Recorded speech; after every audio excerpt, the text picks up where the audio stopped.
So good morning. Welcome to the third Power and Belief. I'm so excited and so blessed that I have so many people helping out and supporting in these events. And I'm very happy to see you all here today. My name is Melissa Gabriel, for those who don't know me. I've been a medium for about 15 years. And this has become my new passion to do these type of events. And hopefully we'll be doing them in Portland soon. I wanted to let you know that if you haven't ordered a lunch and you want a lunch, order it by 10 o'clock if you will, please. You can see Jen, the lovely Jen and the lovely Ava. Thank you guys for helping out today. And if you wouldn't mind shutting your cell phones off or putting them on vibrate during today's events. I wanted to talk to you guys today about some of my angel stories that I have. And I know a lot of you have heard my story about my near-death experience, but I'm going to give a quick rundown of it for those who haven't heard. Almost 15 years ago, I got very sick and my liver failed. It was completely shut down due to an illness. They told my family that I might not survive the next 24 hours. So they decided to send me to Boston just in case I could get a liver transplant, because if I survived the next 24 hours, I was going to need a liver transplant. So during the night in Boston, I had said my I love yous to my family and friends. I was just like to my sister, which was a bad idea because that always makes me emotional. I had to ask my sister to take care of my kids. And once she said, I promise I will take care of your kids, I was ready to go. So in Boston, I'm cold, I'm miserable, I'm ready to go. I always felt like I was gonna die early, so I was ready for it to happen. So I'm laying there in the bed, and the nurses are coming in and out, and I can remember just thinking, okay, I'm ready. We can get this show on the road. I'm ready to go. And I would feel this heat go across my body, like all of a sudden I'm laying in the warm sun. I felt love, I felt comforted, and I'm like, okay, it's gonna happen soon. And I remember thinking, does this person know that I love them? Does this person know how much they meant to me? So I wanted to give you guys all that little heads up to make sure you're telling people how much you care about them now, because you never know when you're going to get that chance, or when your number's up. That was my only regret, is not being as verbal about my feelings as I am now. Now I tell everybody I love you, especially if I've had a shot or two of tequila. But yeah, so I just want to, that was my only regret looking back at my life, is that, I just wasn't sure everybody that I loved and cared about knew that. So back to the story, I'm laying there, and again, I'm feeling this warmth and this heat, and I'm really curious as to what happens. Being spiritual, I know that I would be going to a good place, and so I was waiting for it to happen. Well, to my, and this is going to sound very strange, but a slight disappointment, I'm still here in the morning. The nurses came in and said my liver was functioning again. I went from dead, completely not functioning, I'm completely yellow, to my liver starting to function and heal itself. 4 days later, I was home like it never happened. They had talked about doing an experimental liver dialysis. They had me on a list for a transplant, and none of that had happened. So I'll never forget when I went back for my follow-up visit 4 weeks after, the doctor literally shook his head and said, Melissa, sometimes in the medical field, we see things that are hard to explain, but we kind of have a general idea of how it possibly could happen. But he said, you are the picture of health right now, and I can't even begin to explain this. So I believe the angels stepped in and helped me so I could do this type of work. I had started to be giving readings probably about 6 months before this happened. And my true intent to help people with readings and this ability that I have is to really bring peace and help people grieving, and to just really help people out. So I think they decided to keep me here for a little while longer to do these type of events and to share my story. It's amazing when you are a miracle. Like, I shouldn't be standing here in front of you. So I have a couple other stories to tell, and I'm probably going to read because it happens to affect members of my family, and I'm already getting emotional. I just looked at my niece who's in one of the stories. But it's very interesting how the divine can step in and change things that are happening and keep people safe when it's not on their path to cross. So one of my stories, I'm going to tell Brittany's first. My older brother, in March of 2002, was driving with 3 of his 4 kids in his vehicle. It was a cold, windy day.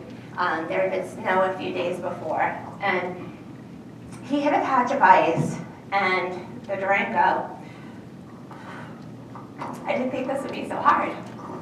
The Durango rolled and spun and landed on its side in the ditch. All the windows were smashed.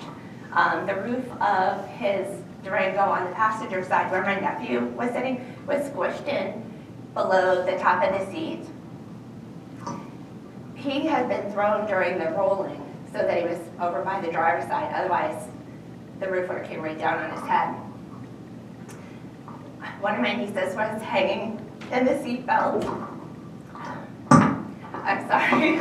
I didn't expect to get someone. I think it's because Brittany's here. Anyway, so they all had to crawl out of the vehicle. And the only real damage there was is one of my nieces, when she was climbing out, cut her hand on the broken glass. The tow truck driver got there, and he looked at my brother and he said, "Wow, I would hate to see the people that were in this vehicle." And my brother stood there because he was fine, said, "It was me and my kids, and we're all fine." And the tow truck driver was just amazed and looked at him and said, "I've seen vehicles with not nearly this much damage, and they're still looking for body parts." So I truly believe the angels kept my family safe. And so on to another very emotional story. My younger brother, and maybe this won't be so hard because he's not here. My younger brother was working in Augusta and living in Stetson. And he was driving home at 4 a.m. and he was sleepy. And he set his cruise control at 85 miles an hour. I know, don't think that I didn't give him crap about that. Like, talk about stupidity, but hey, you know, we all do stupid things at times.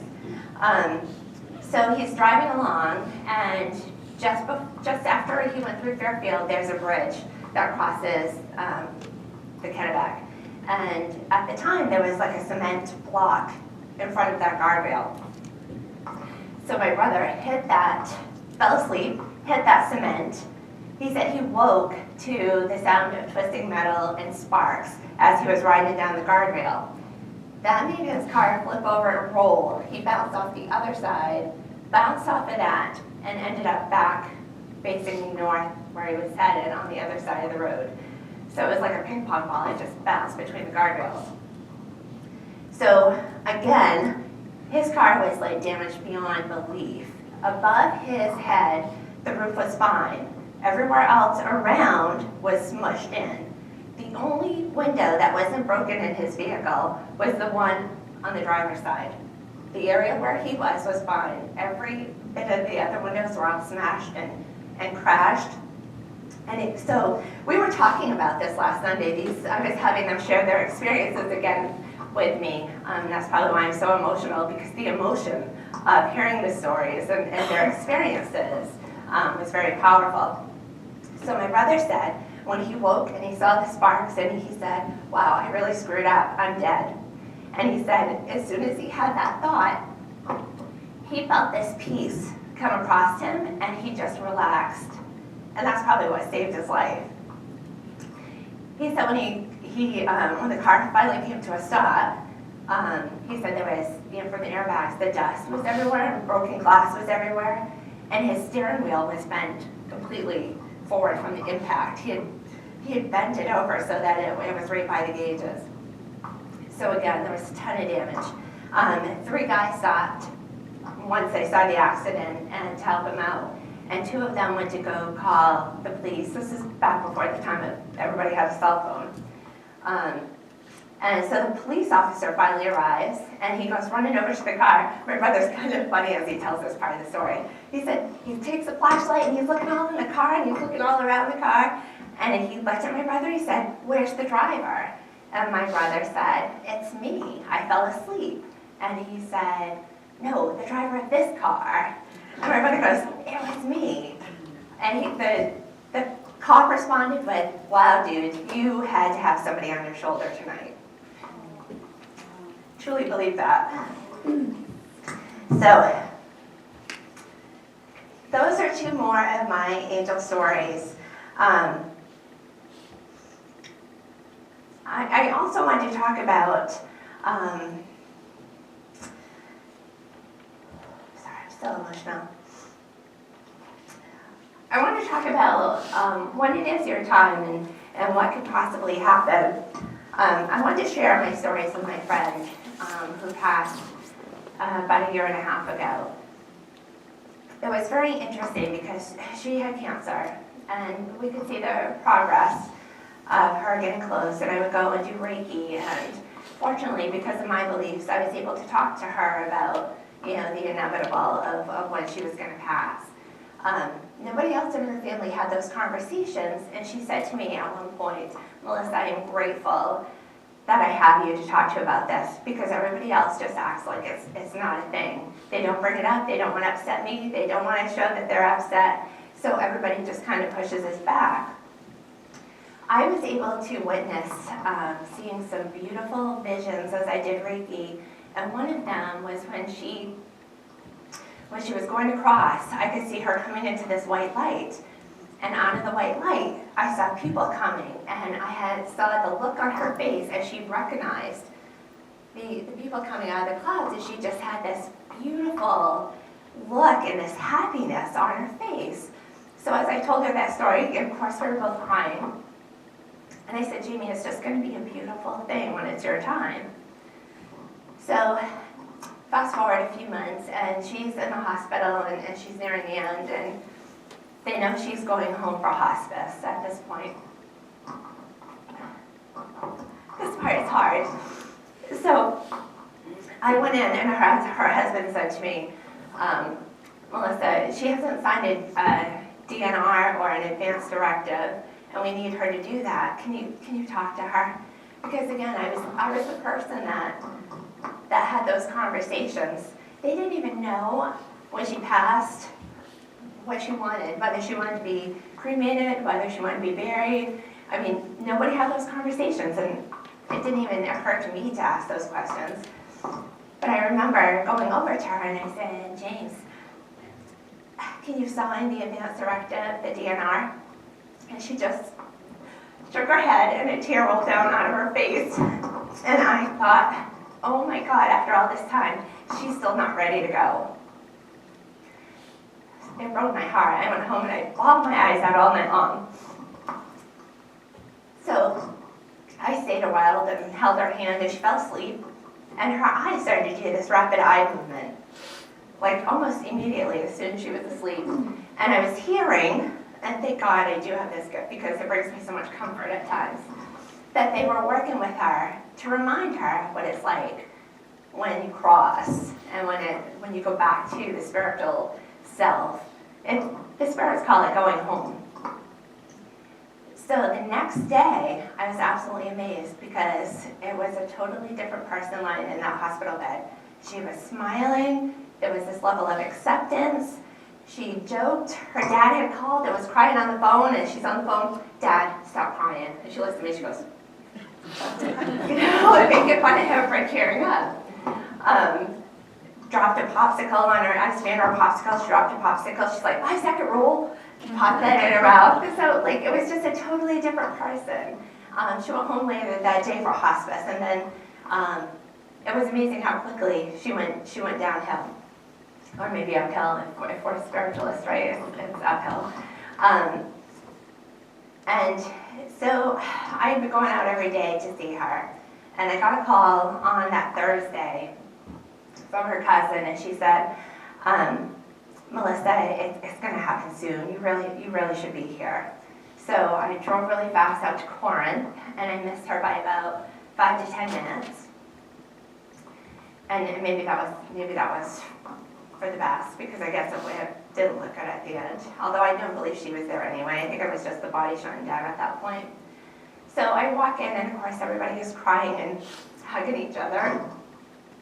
And all of a sudden, there's Jamie. I see her. She comes right up to my face and she says, I'll be glad when you all stop blubbering. And so that made me grin, and I looked at her mother, because that was so Jamie. I looked at her mother and I said, she just told us all, I'll be glad when you stop blubbering. And she goes, Melissa, that's so funny. She just said that to her uncle when he was crying on Tuesday to stop blubbering. She and I lived together for 1.5 years. I never heard her say blubbering before. But it was amazing. And then during the process of her crossing over the funeral, there would be times where I'm very accepting of death. I believe that people, when it's their time to go, they go, and it's a beautiful thing. And the only hard part is when they look back and they see us grieving. They don't like us to be sad. They don't want to be the cause of that sadness. So the best thing you can do for somebody that's crossing over, have those conversations ahead of time, and then be happy for them when they get there. So I remember thinking, why am I so emotional with this? I would feel her all of a sudden, and there was this intense energy, and I couldn't stop myself from crying. Just for days, weeks, it would just all of a sudden strike me.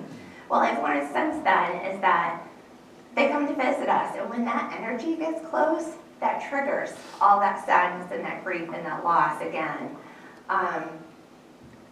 And she and I were very close, so I think it was hard to experience that loss and that grief, but at the same time, I'm very thankful too, because I know that she was around me.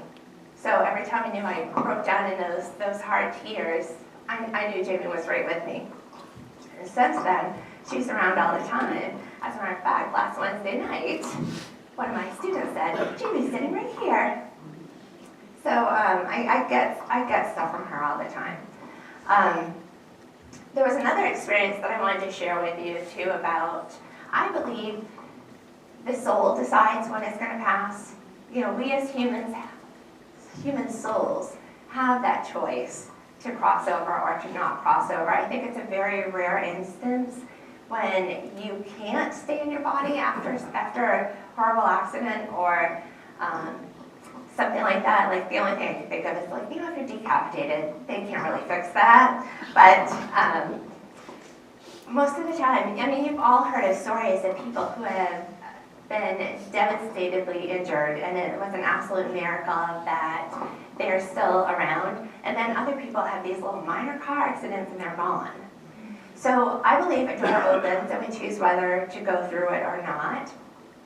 And one reason why I believe this is my dad, he had both his knees operated on, and he was at Bangor Nursing and Rehab, and I had this really cool experience. I had to use the restroom, so it was down the hall quite a ways. And so as I'm walking down the hall, I'm seeing angels standing outside the doorways of these rooms. And as I looked in these rooms, there's these people that are they look like they're on their deathbed. They're very frail, very weak, and I'm like, why are they still here? And the response I got from one of the angels was, we're waiting for them to decide to go.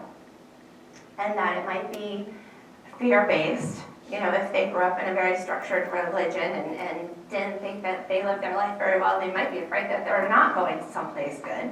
So they're still hanging around because of that fear. And also, they might be hanging on to, like, see one person one more time, to say one more thing. Something is left unfinished. But they said, we don't take the souls. We give them the opportunity, and they know we're here and waiting, and when they're ready, they come home with us. So just want you all to know that the angels are always there. Death doesn't have to be a horrible experience. I truly believe that the soul is in and out during a sickness, during that transition time, and I don't believe the soul is experiencing the pain of that. And I'm going to share experience when my grandmother was passing. She had pneumonia, and I'll never forget, Mindy and I went and sat beside her, was holding her hand, and she was doing this thing where she's going, oh, oh, oh, with every breath. It just looked horrible, and I remember sitting there and just channeling as much healing energy into her as I could, just to try to make it easy. All of a sudden, very lucid and very much awake, she looked at me and said, I'm okay, and then went back to, oh, oh. So I swear, her soul caught back in there just to let me know that this was just a process and it was nothing that I needed to worry about. She wasn't experiencing the pain of what was going on. So I just want you all to know that miracles happen and the angels are all with us. And that's all I have to say about that.